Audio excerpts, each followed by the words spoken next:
You're watching Shaw Arts and Entertainment. I am Curtis Anderson. I'm back at the Mendel Art Gallery today alongside Yann Martel. Just got back from Edmonton today. Now, you're calling Saskatoon home these days. You're staring down the barrel of a minus 38 day. Do you regret those decisions today? No, not at all, because it's a dry cold, as we always say. And the key when it's that cold is to be indoors, that's all. Okay, so dry cold justifies the weather. All right, we're talking about A Life of Pi, the brand new illustrated edition. Now, the first time around, this won the 2002 Man Booker Award. I'm guessing it paid a couple bills for you. Did very well? It certainly did. It did very well. It connected with a lot of readers. I was very happy about that. All right, we're back here in 2007. Why the decision to put some illustrations in it? It wasn't mine. It was the decision of my British publisher, who lamented the fact that there were no longer illustrations from novels. Illustrations now are by and large confined to children's books, and he was asking himself, why is that? Why are we adult readers confined to a black and white world?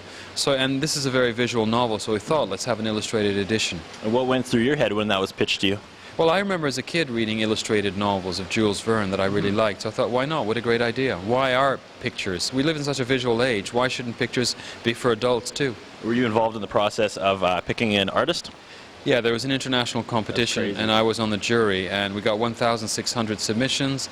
It was boiled down to 60, then to 6, and then the final winner, Tomislav Torjanac from Croatia. What set him apart?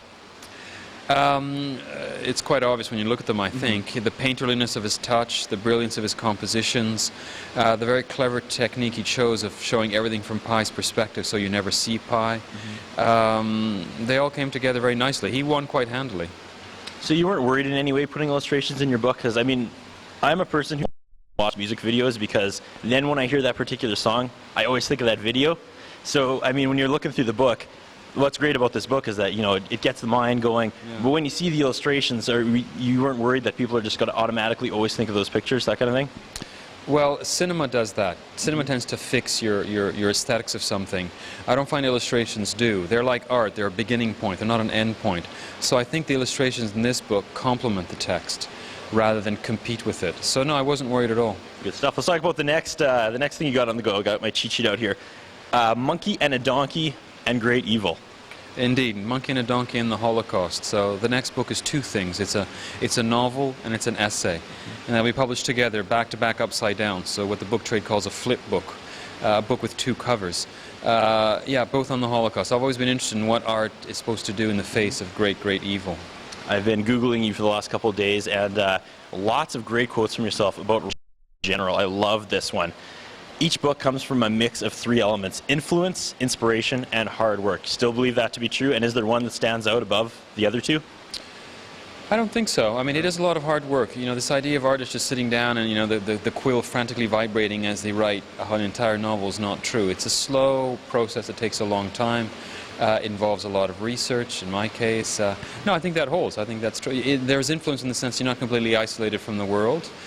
Inspiration, there are new ideas that come to each writer, and then the rest is hard work of getting it all together.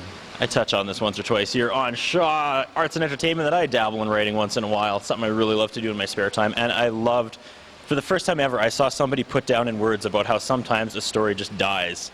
You were quoted saying that, and there's nothing you can do. Characters just die. Nothing moves anymore. Is there any way to resurrect that? Well, maybe the passage of time gives you new insights as to how to bring them back to life, how they could function, how a story might work. Some stories can be told only in a certain time in your life, I guess. And so, in fact, that novel that died in my hands in Portugal, set in Portugal, will probably be my next book after that. So maybe now I know how to tell that story. And sometimes you just have to let go.